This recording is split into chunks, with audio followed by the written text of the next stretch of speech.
Hey, everybody. Good morning. Wanted to thank my guest, Steve Sims, for being here today.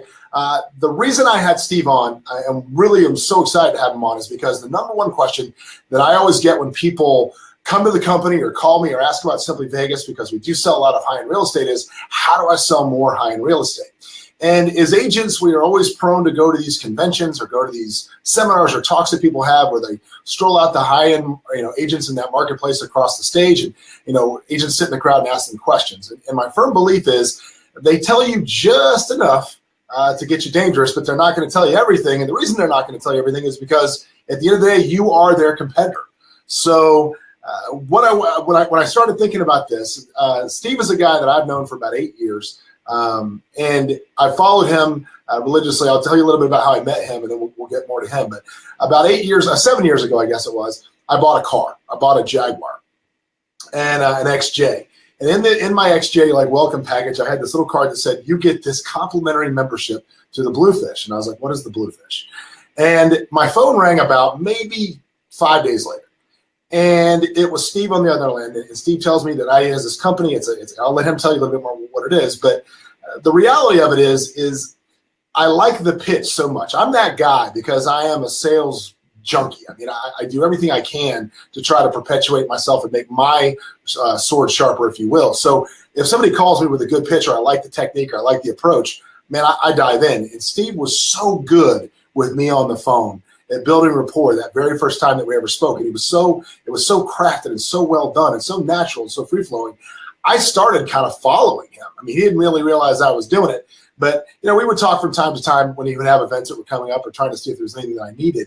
But what I started doing is finding these. I found Steve on a television interview from Australia, I think it was, and little things, and anything I could find, articles and reports, anything I could find where Steve was quoted on how he runs his business and his philosophy, I started reading. And I started incorporating not just what I was reading into the things that I was doing, but also teaching some of these techniques. We talked about this the other day. I want you to talk about the Sky Mall thing in a minute, because you can't do Sky Mall anymore because it'll make it. But I love that. And I'm so happy to have him here because I know he's going to be very free-flowing with information and really outgoing with how he connects so well with extremely high net worth individuals. So welcome, Steve. Let's start out with, tell me a little bit about your history, man. Tell me about you and how this got started. Hello, I should say. East London bricklayer, came from a construction family, worked on the door, worked on building sites. Now, 20 plus years later, we've been quoted as Forbes by the Real Life Wizard of Oz. We had a client wanted to get married in the Vatican by the Pope. We took over the academia and set up a table of 6 at the feet of Michelangelo's David, and had Andrea Bocelli come in and serenade them.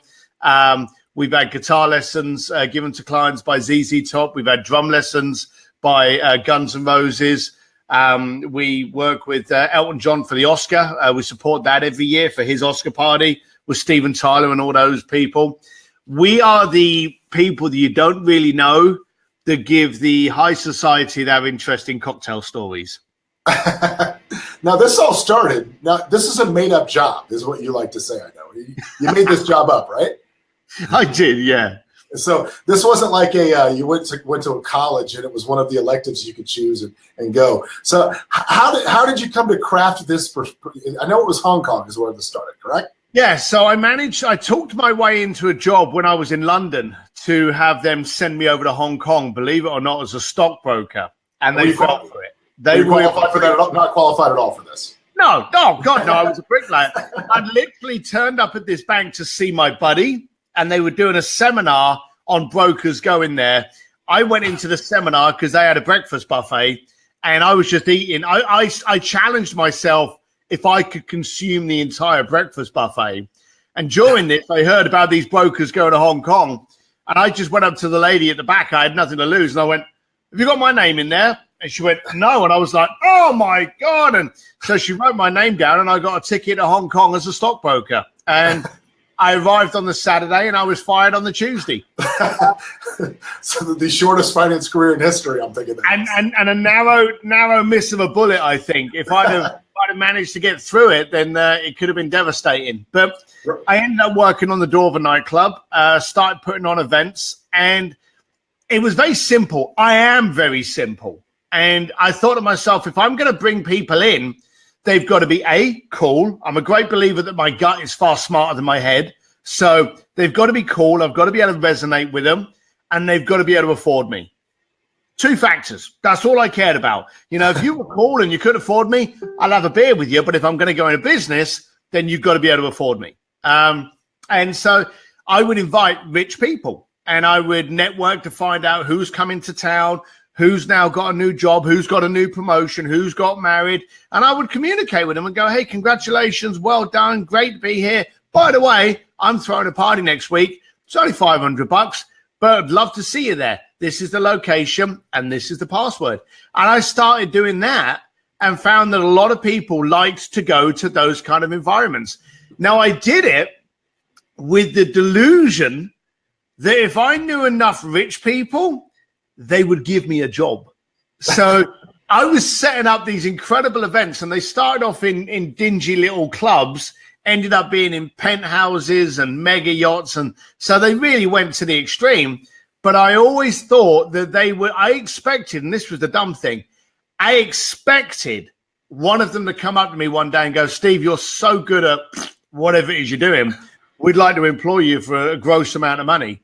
And of course, it never happened. And it's the only time in my life I never actually asked for that job. I never asked. I spent so much time doing and assisting and providing.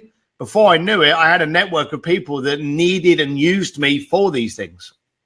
Now, I think that's interesting, because one of the things that we always talk about, or you always hear in sales or real estate, is fake it till you make it, and try. You have to have the expensive car, and you have to wear the custom suits if you want to fit in. Now, I know that you're actually talking to us from your garage full of motorcycles, because that's who you are. And I also know that there's one photograph of you that you don't like that's out there. So my question is, because that photograph was taken back then when you were doing this in Hong Kong, were you to a certain extent faking it till you made it, or were you always authentically true to yourself? All right, for a start, let's never use the word authentic. It's become the bloody mouse pad slogan of the year.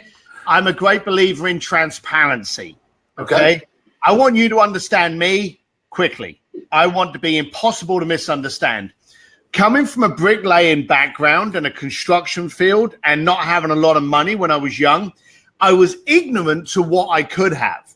So when I was in Hong Kong, I didn't know what a Patek Philippe was. I didn't know what an Audemars Piguet was. I didn't know these things. I was like the 4-year-old, and I often refer to myself as a 51-year-old 4-year-old. I often say that because someone would turn up with a nice watch, and I'd be like, oh, what's that? And they'd be like, oh, it's an Audemars Piguet Royal Oak. And I'd be like, oh, that's good. Can you tell me about it?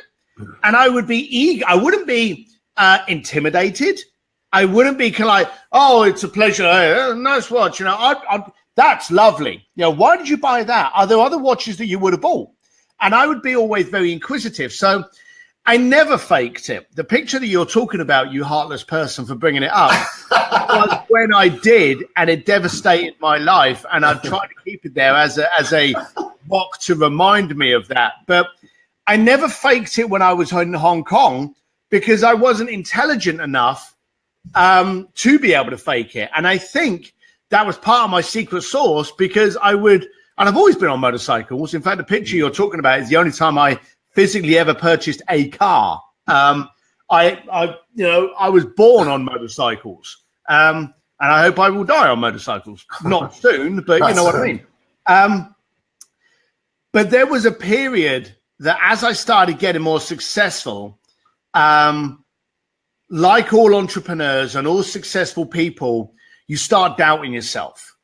And you start questioning, how can I make this better? How can I make it brilliant? And like all entrepreneurs, we actually screw it up. It seems that we intentionally do it. Entrepreneurs are built that as soon as it starts becoming stable, we find a way to screw it up because we go in a different tangent or do something with it. I actually believe that you wouldn't take me seriously, even though I've been in business for 6 years. Pulling up on motorcycles, sticking my helmet on the bar while talking to a client, getting his black card. I felt intimidated by working in Monaco that these people wouldn't take me seriously if I didn't turn up in a suit. I started to have suits made for me. And by now I was living in Geneva, Switzerland, and I would turn up. And because I was doing work with Ferrari, I bought a 1972 Ferrari Dino. Okay. Beautiful car. Still love it today. Don't like what it represented of me at that time. But the story that you're talking about was I had this party, 3-story mega yacht, loads of people, richest people on the planet. We had Arnold Schwarzenegger was on there during his Terminator period. So, we had, big princes, queens, kings, all the most elite people on this yacht. And I remember coming off this yacht and I had a suit on and I felt a little bit kind of like, stiff and oh my God. And I tried to be a lot more pronounced as I was speaking because everyone was fancying the hell out of Hugh Grant at the time. And I was the polar opposite. And there was my Ferrari at the bottom of the boat. And I said to my wife, can you take a picture of me? Because I'm the shit, I'm the boy. I got a suit and I got a Ferrari. Next to us was a sail yacht. And it was bigger. Wasn't taller, but it was bigger. So I went, oh, hang on a minute. So I reversed my car up and then leaned against it, Miami Vice style, and got a photograph. Now, this was back in the 90s. So this was the period where you got your roll of film, stuck it in an envelope, and about 3 years later, you got it back with all your photographs in it. And I remember being at my desk going through these photographs and with all these famous people, and I was with Prince Albert. There's a picture of me with him and going through it, and that picture showed up. And what bothered me about that picture was that I wasn't in it. Not only had I gone to somebody else's boat because my 3-story yacht wasn't, in my eyes, big enough. I was in a suit that didn't work. And I was on a car. I didn't really know much about the car. And I realized that I wasn't in that photograph. I realized that I had sacrificed who I was to get people that therefore couldn't resonate with me because they didn't know me.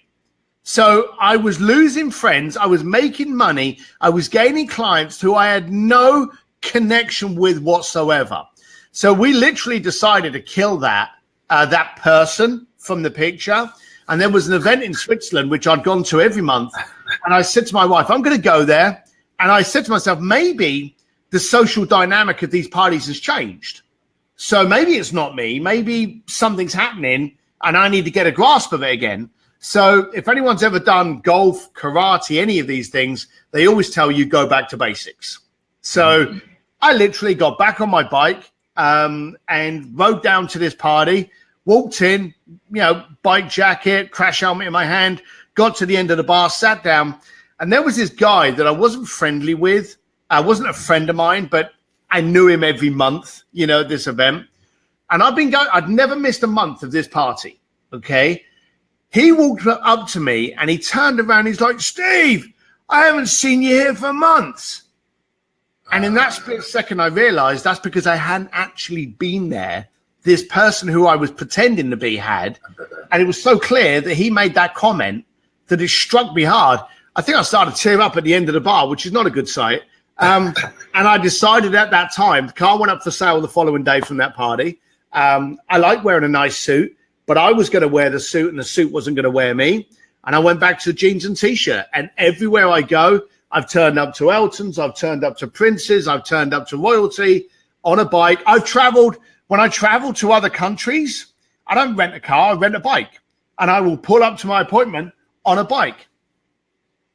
Do you think that... Let me ask you this. Do you think that your clients find you more interested in them or they're more interested by you? Which do you think it is? I think I'm easy to understand and impossible to misunderstand. So I don't think I'm a challenge. A lot of the people that I deal with and a lot of the people that are your clients, they're constantly badgered because they know that they've got something that most people want. And most of the time that's money. Okay, so you're sucking up to them, laughing at their bad jokes to try and get that money, to try and get them to commit. With me, I'm so transparent that if they tell a bad joke, I'm like, please make the next one better. I'm very easy to converse with.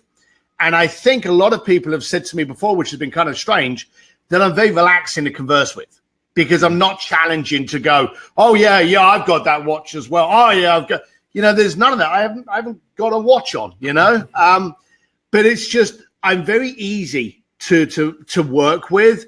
And I think the key word is to be more interested than interesting. And so I'm very passionate about, okay, you've got me here.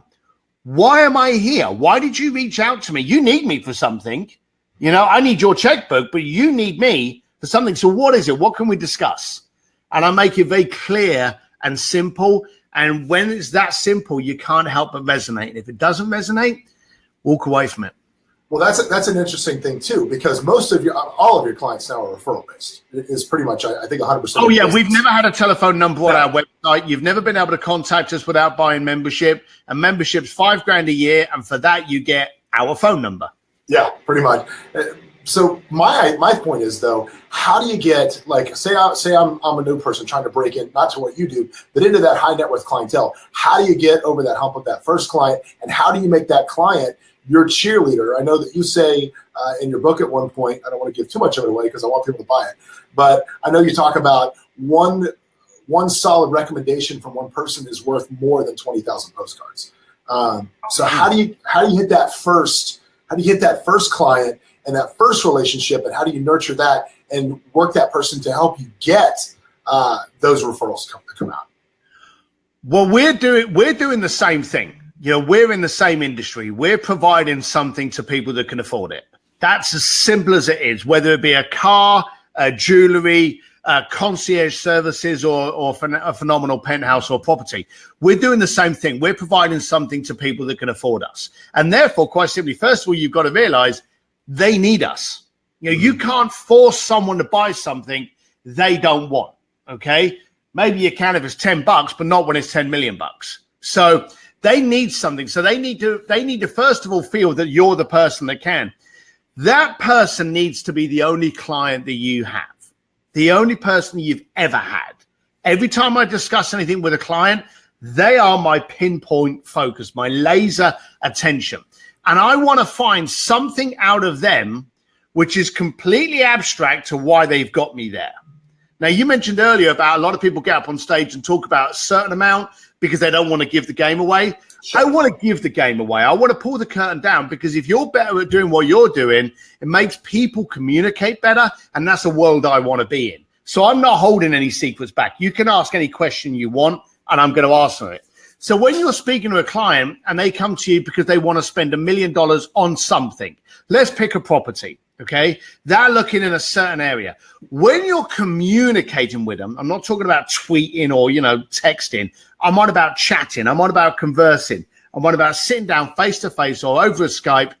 Make a note of what they like. For argument's sake, we're chatting and I notice you got your kids in the background.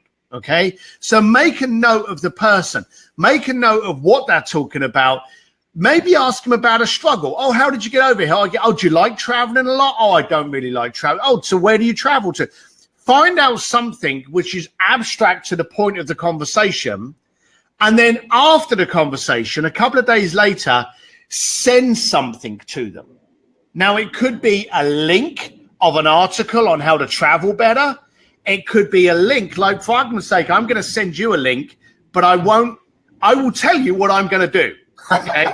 Okay. So you've got pictures of your kids in the background. Okay. And you've got an Apple headset on. I do. Now, so, we're suspecting you're probably working off of some kind of Mac. Either you've got a Mac, the program that you're using now, or you've got I'm looking at a Mac. I'm looking at a Mac and I have an iPhone. Right. Bingo. All right. So I found a company the other day, and I'm always trying to find something that's quirky and different.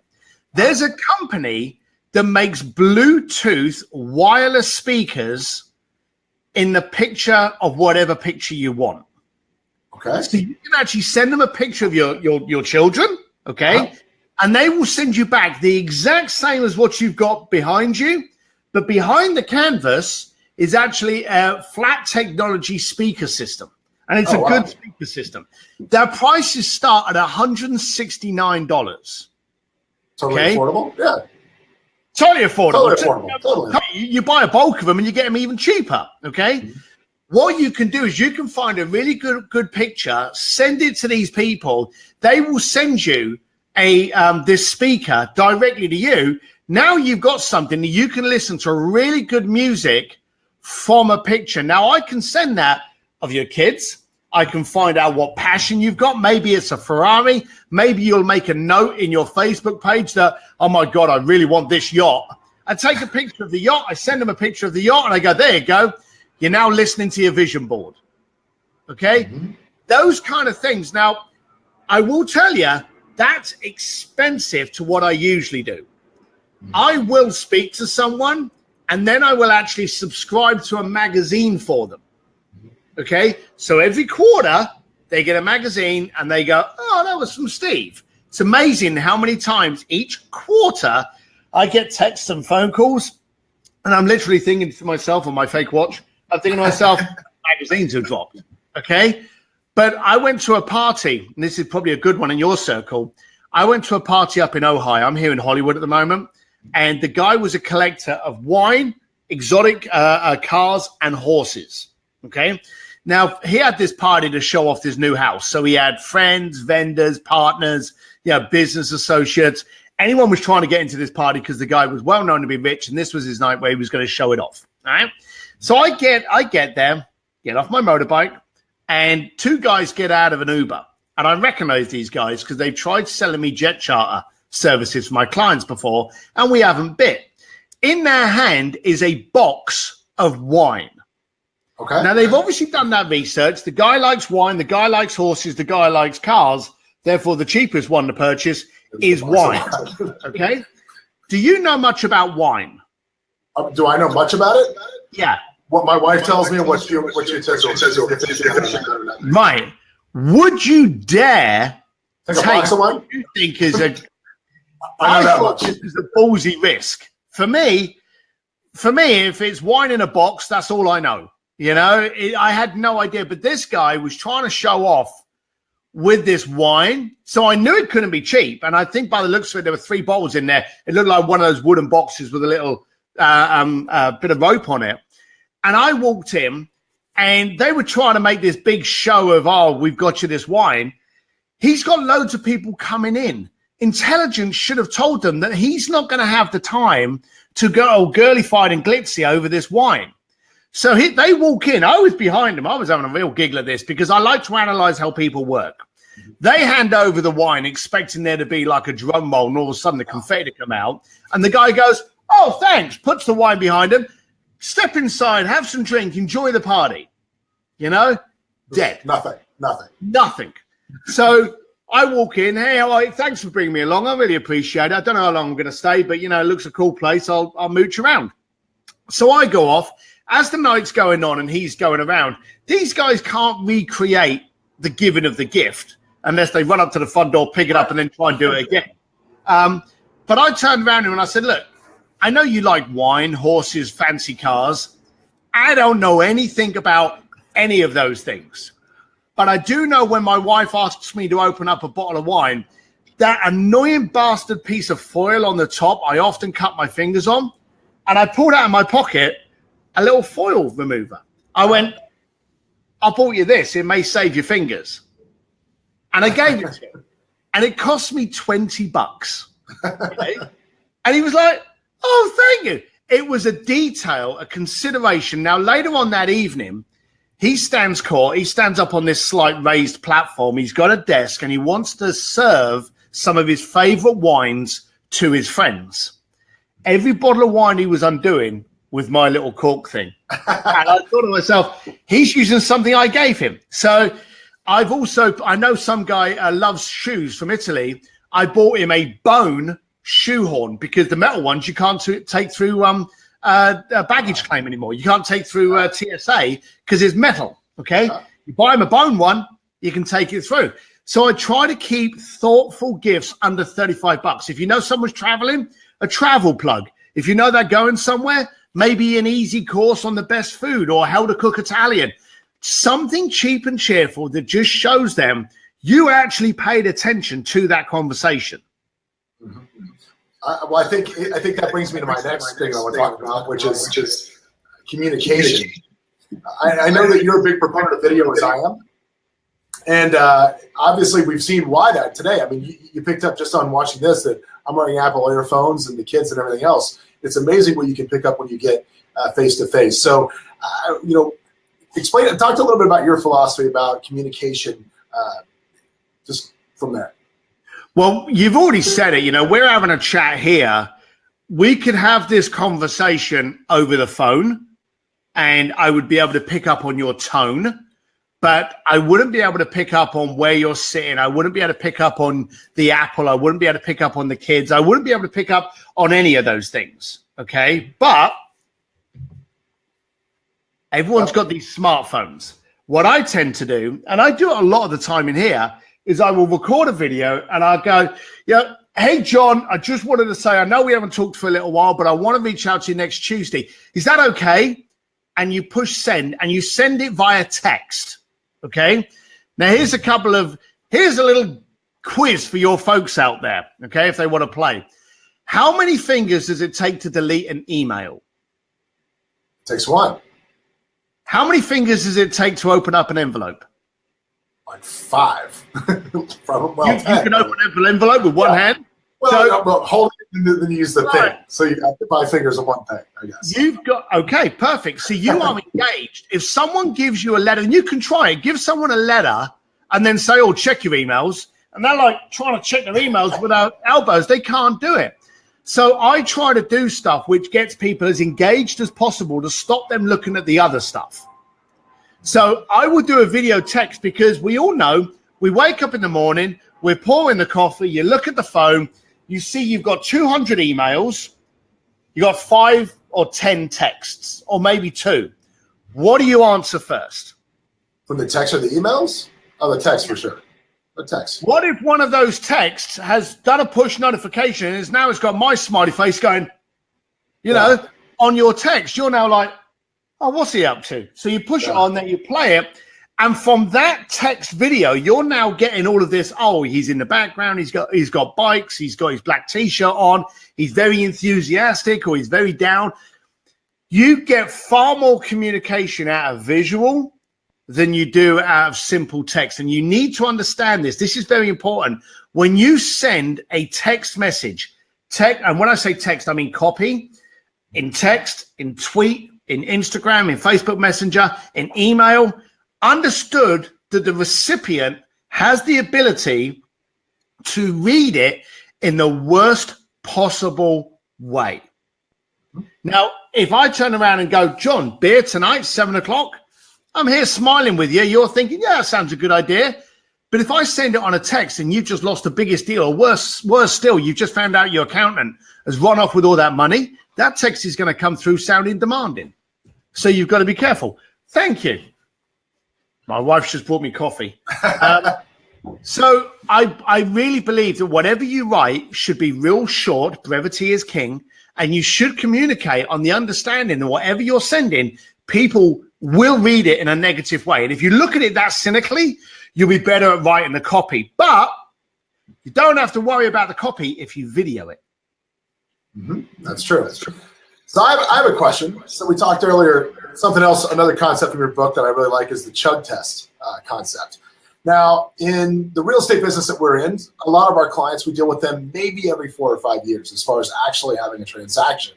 We don't get to do, it's not something we deal with them on a regular basis more than you do. So my question is, let's say, how important, if you're in a situation like me, first of all, talk about what the chug test is, and then how important do you really believe that is to an industry like mine where we have a transaction that goes off once every 5 years? All right, okay, and it's more powerful than you realize, my friend John. So the chug test was around that period of me looking like, Don whoever out of Miami Vice and feeling very, very bad about it. And I sat down, and I remember actually getting completely wasted one night, probably my worst whiskey hangover, and I was very depressed. That picture really did affect me. And I thought to myself, there's a lot of people in my life I just don't like. And I thought to myself, and it was an off-the-cuff comment, would I want them on the other side of this desk having a whiskey with me? And I thought, well, I wouldn't want to have a whiskey with them. I wouldn't have one. And so it started this whole thought process, and the chug test came up. So here's the example. You're walking up the street. On the other side of the street, coming the opposite way, is a client, a vendor, a partner, a friend, your wife, your boyfriend, your husband, someone in your circle. And you're on the opposite side of the road. Do you, A, turn around and pretend as though you're really interested in this chair showroom and secretly look at the reflection until they walk past? Or do you, B, run across the room, basically accost them and go, John, how are you? Let's go chug a beer, or let's go grab a coffee. Which one of those do you do? The answer will tell you really whether or not you want them in your life. Now, for me, I went through this with my vendors. I remember my accountant used to pee me off a lot because accountants are taught to do that. But this one was so annoying. I thought to myself, shit, I don't want to feel negative. I'm going to fire him. I fired him. I found an accountant that I could relate to. Okay. Some of my best salespeople drained my energy in communicating with them. They made me a lot of money, but they annoyed the pants out of me. And whenever there was a group gathering, I was praying that a tire go wrong or something, because I fired them, and my income went down for maybe a month, and then it started to come back up. But what came up faster was the euphoria of my group and my team and the energy we all had. And I had a few of them say, we didn't know if you were ever going to do that.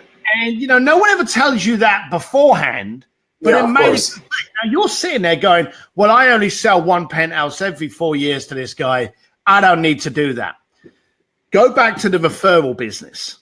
If this person is an a-hole and you do a fantastic job for them, who are they going to introduce you to? Suddenly you've got a of a-holes. Okay? So if you go forward and say, look, and I'm being silly here, I'm not the most attractive realtor in Vegas, but I am the best. You're coming along with an edge. You're being unique to you. Don't try to be anyone else, because guess what? There's no effort in being you. Okay? You say fake it till you make it. I see a lot of people that you're in the tech industry, you buy Vans and a hoodie. You're a lawyer, you suddenly buy, you do this. And I notice, especially in LA, realtors try to look a certain way. Okay? Be you. No one's taking you on to date you. They're taking you on because you're an expert in that field. Okay? You're not there to give them, tutorial advice on how to dress. So brand yourself, take the effort of trying to be someone that you're not away, and concentrate on that client and say, look, my business is purely referral. When I'm finished, I'm going to ask you to introduce me to your circle. If you don't think I did a good job, then ignore that request. If you want more people like me in your life, then I would respect that referral. Mm-hmm. Okay? And actually position it. And I talk in the book about positioning the ask and make it impossible to misunderstand. And then you can even go back to them. I've gone to clients in the past when I've sent them on a trip or something like that, and I've gone, hey, tell me 2 things you didn't like about that trip that I sent you to Florence on. And they go, there was none. It was brilliant. Great. Then introduce me to 5 people who you want to say the same. And they go, all right, it's a bit of a bait and switch, but it's usually good to go in with a negative. So when you've sold the guy the penthouse, go, look, was this something I could have done better? I'm all about improving my ability and my skill. Is there something that you wish I would have done that I didn't? Mm-hmm. And when they go, no, it was seamless. It was brilliant. Thank you. Then I'm doing my job well. I expect you now to tell 5 other people that exact same thing. And maybe you want to get something like I've got in this right over there in that far corner. I've got some Toomey passport wallet covers. Okay. And I put a little scribble in there saying even your passport should travel in style. So when I meet a client that I've done a lot of travel with, I give him 5 of these and I say, I'll pay for the postage. Give them to 5 people who you think would appreciate the standard that you've been treated in. Mm-hmm. And now he's going up to people going, have a look at this. And it literally is a travel. I can get it for you if you want, but it's a travel wallet in a beautiful black box. You open it up. I bought them in bulk, so they're not very expensive, less than $5 each. Okay. And you open it up. There's a little bit of handwritten scribble in there, and it's got my number on and stuff, and maybe a link to an article. And you give it to them, and they give it to someone. No one wants to keep hold of it. It's a cool thing to pass on. So I think, the number one thing I'm taking away here from our chat today, besides feedback on your end. Oh, sorry, man. No, you're okay. I think the number one thing I'm taking away, though, is you always have to be unforgettable to your clients. And you have to it's the little details of things. It's more important than everything else. It's the little details. It's the personalized touches. It's the staying top of mind. I know that, I love the magazines. I love the Toomey. I wish they still had Sky Mall because we didn't talk about it, but Steve used to grab all the Sky Malls off of planes when he would get off and find the weirdest stuff. I'll let you tell him. Yeah, so what I used to do was this was only about a year ago, before internet was really on planes now. And because I travel so much, and there's one element of this you can still do. Whenever I travel anywhere, the hotel that I'm in, regardless if it's Los Angeles or Venice, wherever, I grab a bunch of the envelopes from that hotel and the stationery. And then when I would be on the plane coming home, I would just handwrite envelopes. And on the stationery, I'd put on there, hey, John, I was in there and I've sent bar tabs. Well, on the back of the bar tab, I was going, hey, John, I had 4 whiskeys tonight. 2 of them I was thinking of you. I'll call you when I get back. I would shove it in an envelope. When I landed back in America, I would post it to you. So you're sitting there one day and you get this letter from Venice and you open it up and there's a bar tab in there. Or one of the other things I would do was Sky Mall, which was this ridiculous catalog of all the crap no one wants. And the stuff. Oh, yeah. They would have like a Manatee post box and they would have a skull arm back scratcher. It was all useless stuff. I would tear it out, don't scissor it, rip the damn thing out with a silver or black marker, depending on how dark the picture was, write on it, John, surely your clients need a Manatee post box for that penthouse, and stick it in this envelope. And I would get off the plane with about 50 to 60 envelopes. And then I would, just post them the following day and you would get all of this stuff. And all it would cost me was the post. Now, I still say that emails, we get hundreds to thousands a day. If you can use that tip, and especially being in Vegas, go down to the local, and they will do this. Go down to the hotel and go, hey, I'm doing some letters over there. I need some envelopes and some stationery, please. Hotels love this because it's the way of promoting their hotel. And you write the note on that and send it. When you get an envelope from a hotel, it's embossed, it's good stationery, it's cost you squat, and they open it. If it's a plain envelope with a little window box and it's got a type, they think it's an IRS bill and they give it to someone else. Yeah, right in the bin. Well, I think the magic of that is when you would talk about, then the guy would open the weird thing with the Bigfoot golf swing helper or whatever it was and go to a dinner party with all of his friends and ask his friends, hey, this guy sent me this crazy thing and said this reminded me of him. Why would he send me this? But it made you a topic of conversation at dinner parties you were not even at. And I thought that was so brilliant. I've had people come up to me before, literally calling me the Manatee post box boy.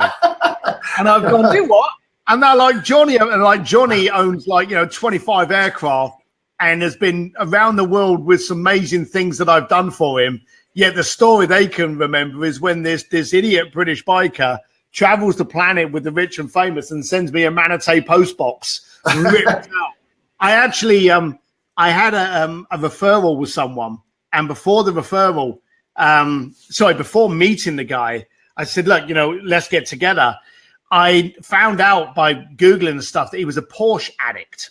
Okay. So I got this magazine that was on like the top Porsches, and I'm sure he probably had the magazine, but in the center was a pull-out poster. Okay. I carefully undid the poster, took a picture of the magazine and the poster, sent him the magazine, and I said, I'm looking forward to getting together with you next Tuesday, but if you cancel it, the calendar gets it. So I made this joke that I was going to shred the calendar and he didn't give a damn. But I turned up and he actually went, it's good to see you.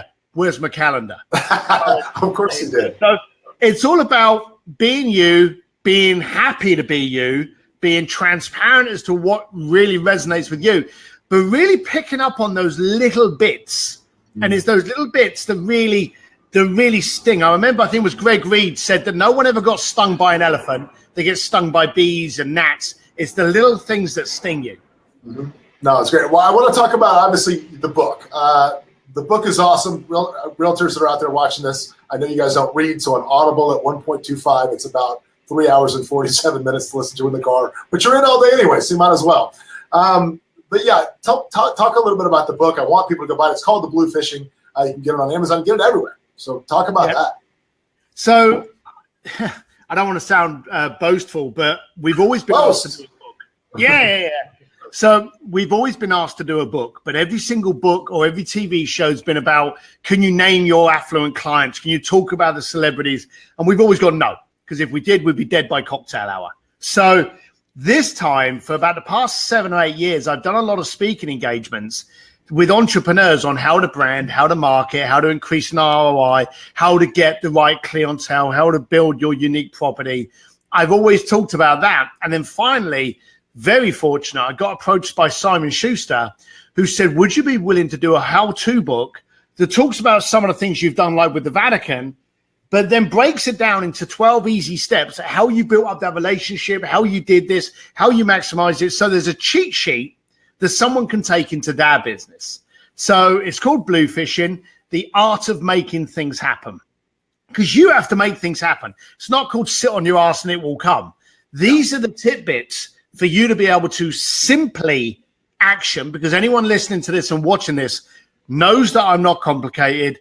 I class myself as educated, but school had nothing to do with that. I'm a guy that works on my gut, not on my head. These are simple, foolproof tips that allow me to chat with Elon Musk and Richard Branson that you can take into your business. And for anyone out there going, well, you had the advantage of, good luck with that, because I never had any of those, and you don't have to either. Well, again, highly recommend you guys go get the book. If you enjoyed Steve today, please share this video so we can get the word out about his book. It's called Bluefishing on Amazon and everything else. I got to ask you one more question before we jump off, because I want to be cognizant of your time. But what is the craziest thing you've ever been asked to get that you've gotten done? And what is the craziest thing that you have not been able to get done? I know you make everything happen. So I'm dying to hear if there's one thing, the craziest thing you could not get done. So the craziest one that I really liked, and I mentioned it slightly earlier, was the client had told me that he wanted to go to Florence and he wanted to go to an exclusive restaurant. And that was the whole parameter. We took over the Accademia, set up a table of 6 at the feet of Michelangelo's David, cleared out the entire museum, and had I told him I was going to get a local artist to come in for entertainment. I had Andrea Bocelli wander in and serenade him during the dinner. That was the craziest one that we did, because there were so many moving parts. And to be honest with you, for me, just standing in the Accademia at the feet of the most iconic statue in the world while the most iconic Italian singer sings away was just, I was gobsmacked. Yeah, the one that we didn't do, sadly, is easier to answer, and it's embarrassing because it wasn't a case of we didn't do it. It's because it's been one of the only things we refused to do. Wow. Okay. Got to hear this then. We had a client contact us, very affluent client. He wanted to detonate a nuclear warhead. And he was serious. Oh. So, yeah, sadly, yes. So, and if it had been now, this was back in like 92, but if it had been now, we'd obviously be making phone calls to authorities. But at the time, we just said, no, this is not something we're comfortable about doing. And he was like, I just want to push the button on the most powerful thing in the world. I was like, well, we're not going to assist you with that. So I'm telling you now, not only are we not doing it, B, we're revoking your membership. All the best. So we got rid of them. But between me and you and everybody that's watching this, how many phone calls would it have taken? Trouble is, there's a guy with a funny haircut over North End. that would have taken the money. So it is. I've learnt in all my years, nothing's impossible until it's done. Right. So I have I can. Again, maybe this sounds a bit boasting, but I can do anything if you can afford it. And I think that's a great thing to leave on. So, Steve, again, man, thank you so much. You are a treasure trove of information. I look forward to seeing you next time you're in Vegas. We can exercise that chug test and stop. We will. All right, my friend. I'm going to talk to you. And guys, thanks for joining us again for By the Book Bluefishing. If you need real estate here in Las Vegas, Simply Vegas Real Estate, we're happy to accommodate your needs. Thanks, guys. Bye. Bye-bye.